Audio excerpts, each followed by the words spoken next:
Welcome to Time to Press Pause, a podcast for CEOs by CEOs. I'm your host, Ellen Williams, CEO of The Salient Strategist, and today I'm speaking with Neha Sangwan, MD. Neha is the CEO and founder of Intuitive Intelligence and author of 2 foundational books, Talk RX, 5 Steps to Honest Conversations for Connection, Health, and Happiness, and Powered by Me, From Burnout to Fully Charged at Work and in Life. Neha is a physician, engineer, author, speaker, and communication expert. She empowers individuals, leaders, and teams with efficient communication tools that address stress, prevent burnout, inspire accountability, and empower collaboration. She consults for top organizations like Google, American Express, and the American Heart Association, and has shared her work across 3 TEDx stages. Welcome, Neha. I am thrilled to have you here on this episode of Time to Press Pause. Great to be with you, Ellen. I am especially excited to have you here today. I've attended a webinar where you were a speaker, so I know that there's a great story coming. And I'm in the process of reading your book, Powered by Me, which I actually used in some of my own research, which is how I found you in the first place. So thank you for being here today. And please share with us your Press Pause story.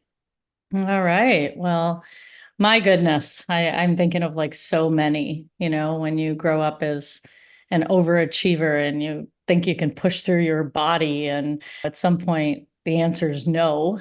I'm trying to think of the best place to start. I think where I would say that I don't want people to think I burned out. I'm a doctor, right? So internal medicine physician, executive coach, and engineer. So I've done a lot of schooling, but it took me a while to realize that schooling and those drives were to please other people, not take care of me. And I think that was one of the big pivotal points in my life, because at some point, if you're not aligned from the inside out, you're going to break down in your health, burn out, whatever it is. And so this idea that we follow nature, that there's seasons of growth and bloom, and there's times to rest and nourish and nurture and hibernate. And so that we don't respect those cycles because we live in a world that thinks faster is better and do more with less. I bought into that. So I think it was cultural. I think it was familial, all of that set my life up. So I'll back up a little and I'll just say, I'm the middle daughter of Indian immigrants who came to this country seeking an education and a better life for us. And the whole family kind of comes together, and it's a village to take care of kids. And so my grandmother came in. I have an older sister, and then there's me. 3 months into me being born, my grandfather got stationed in Africa with the United Nations and asked if he would please move there. He said yes, and then he called my grandmother and said, I need you to come with me. She scooped me up at 3 months and took me for a couple years to Africa with them. So I come back at 2 years old with a 3.5-year-old sister. I think I'm an only child. She thinks she's an only child. There's no FaceTime. We don't know each other. It's the 70s. And that is really the time when I was so heartbroken because I thought I did something wrong to be sent away from my grandparents, when in fact I hadn't done anything at all, but I felt pain that I didn't know what to do with. So what I ended up doing is, after crying for a month and it not bringing my grandparents back, I finally surrendered to, okay, what do I need to do in this world to take care of everybody else so that I never get sent away again? My older sister felt really threatened. Who is this adopted child that just showed up at 2 years old? I'm not a floppy baby. And so she wanted me to go away. So the bullying began. That was when I became a really big people pleaser. I scanned the environment, and anything anybody wanted from me, boy, I did it. And I was so good at tuning out that I forgot about pausing to tune in. When I realized that the Indian community and my parents valued engineering and medicine, boy, you bet. As soon as I realized engineering and medicine were not mutually exclusive, I was going to do them both. Everyone was going to be happy, and I was going to be safe. So as I grew, I was good at math and science, but I don't know that I would have chosen engineering. I'm much more intuitive. I'm much more heart-centered. But here's the good thing. You go through 5 years of engineering school and you develop a skill that is not as natural to you. But it was hard for me. It wasn't easy. Then I worked for Motorola to just take a break. Everyone laughs at me when I say take a break. They're like, that was like a full-time manufacturing job. That was not a break. And I say, yeah, but I was pausing my schooling so I could do something different than schooling. And to me, that was a break. And so just to understand too what people think pausing is, it can mean so many different things. I don't think it was a break for my nervous system. So I kept going, started a new job, did great. It was a manufacturing job. The next year I went into medical school. Obviously is really hard, especially for someone who didn't study biology or pre-med. You studied engineering. So that was a big tax on my nervous system. And then I said to my mom, I think I'm going to take a break. I think I should pause before residency. And my parents were like, Neha, you're in debt. You are, keep going, keep going. And so I think even when intuitively I knew I needed to pause, I was swayed by the external world and my need to belong. I wanted to make everybody proud. I didn't want to feel like a failure. And so I kept going. And as I kept going, here's the secret. The moment you stop, your loans kick in. So there's consequences to pausing sometimes. I finished my internal medicine residency, but then the moment you're done, your payments for loans kick in. I moved to California and I became a hospital physician, which is pretty intense. 4 years in, I walked in one day and I said, hey, Nina, she's a nurse. Can you please get me 40 milliequivalents of IV potassium for the gentleman in 636? And she looked at me and she said, Dr. Sangwan, are you okay? And that was the first time I thought I might not be. And so I said, yeah, why? And she said, that's the fourth time in under 5 minutes that you've asked me that same question, and I answer you every time. That made me pause because I had no recollection of what she was saying. It's one thing if I'm like, yeah, because you don't listen to me. That's why I'm saying it 3 times. I literally had no idea that I had done that. That's when I realized that something was wrong and it was time for me to figure out what to do. I went and met with a psychiatry friend who put me on medical leave and gave me a prescription for Prozac. And that was my introduction to burnout. It's really amazing that that was how I learned that I told my patients after heart attacks, strokes, and pneumonias to eat good food and get rest and all of these things.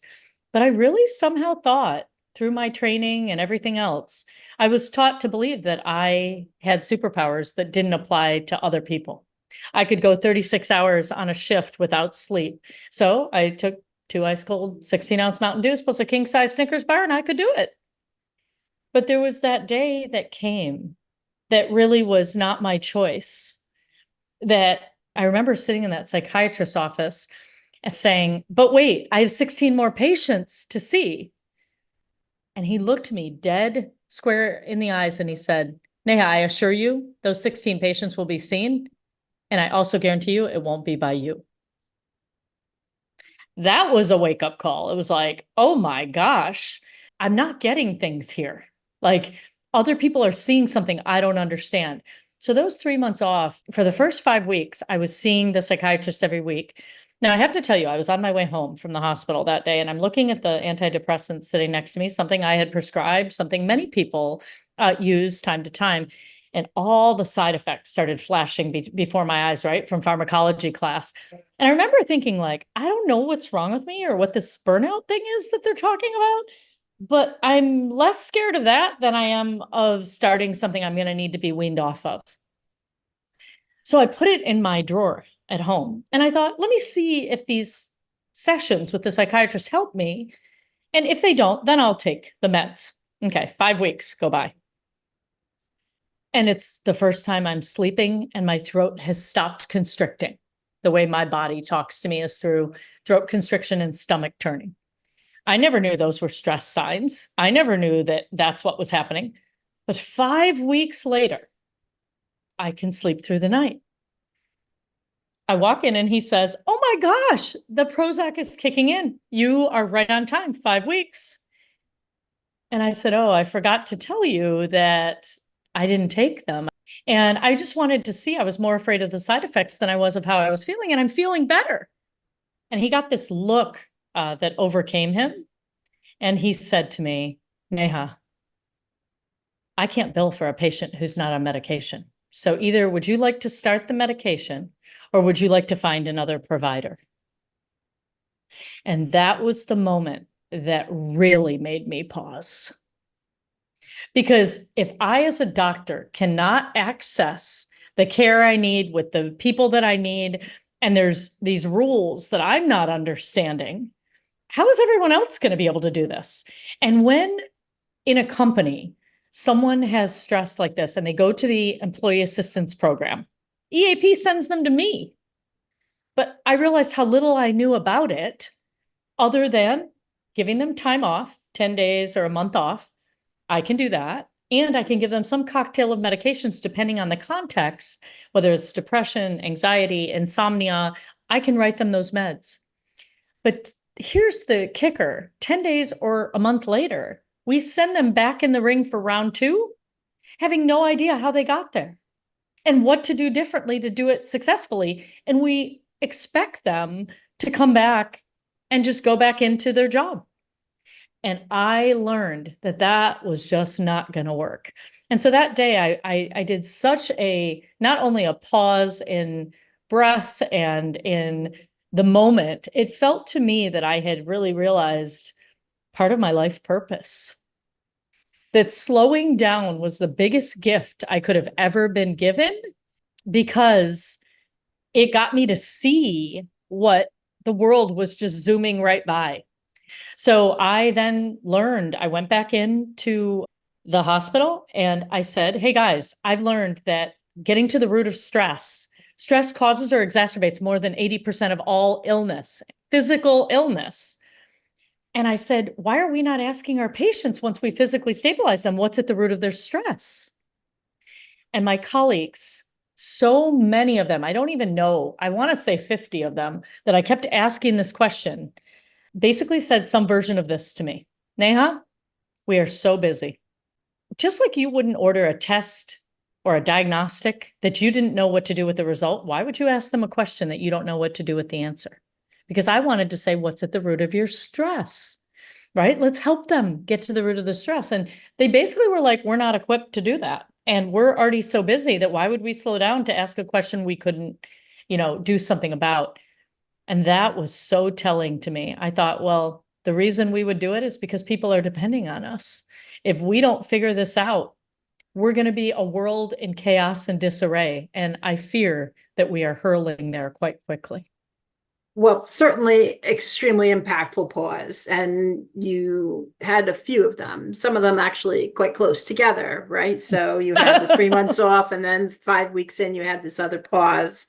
I want to get back to a couple things that you said. One of the things you said was that you drive to please other people.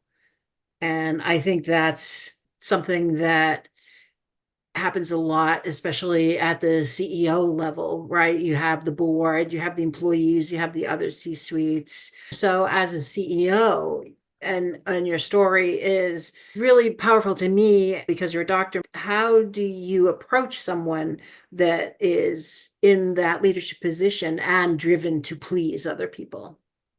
That's an amazing question because it does come up frequently. There's a balance here. The reason someone becomes a CEO is they're very much a doer. They get things done. They have strategic thinking. And so they're able to integrate whatever it is that they're creating with a very fast moving world. They have followership. People want to follow their vision and their mission. So they need to be liked. And we move into this innovative visionary space where they can see beyond what other people can see. And so what I want them to know is it's just that sometimes our need to be liked is something that stems from much earlier. I told you about my trauma. And so I learned that when we develop people-pleasing skills, it is in reaction to wanting to belong. And so now I'm no longer that 2-year-old getting bullied by a 3.5-year-old. I'm no longer in that experience, but my biology remembers danger. So whenever you've had an experience where you tried to speak up, say your truth, whatever it is, and you were met with pain, disappointment, loss of opportunity, your body, your biology remembers that. So what we need to do if you want to heal that is get clear on what that is, figure out the patterns that you use, give you the skills to have those difficult conversations. And it has to be in all directions for a CEO. It needs to be to authority, to fellow CEOs, if they're challenged in the industry. It needs to be to those that report to them. So a CEO is kind of an amazing position because any place that you aren't developed will be showcased quite quickly. It will be highlighted. Someone will point it out because you were brave enough to step into this role and say you're willing to grow in your personal power to match your positional power. And the people pleasing, be grateful for it. It got you here. It just may not take you where you want to go. Yeah, everyone has a unique journey. Those of us who have the opportunity to share it publicly, whether it's a book or a podcast or a webinar or however we're communicating, I think hopefully it enables someone else to learn from that. I think what you said about really being almost grateful for those things that happened in your past. I'm of that same mindset. I always say all the decisions I made led me to where I am today. And if I'm happy today, then I must have navigated pretty well. And I would have to say I'm pretty happy today. I call it life school. I call that life school. Absolutely. Right? Absolutely. I totally agree with that. Awesome. Thank you so much, Neha. It's been a pleasure. I've learned a lot. I've got a new approach as a gift, and I appreciate everything that you shared with us today. Well, it was an honor to be here. Thank you, Ellen. Thank you for listening to this episode of Time to Press Pause. To learn more about Neha, go to intuitiveintelligenceinc.com. To learn more about me, go to thesalientstrategist.com. And be sure to join us again wherever you listen to your podcast.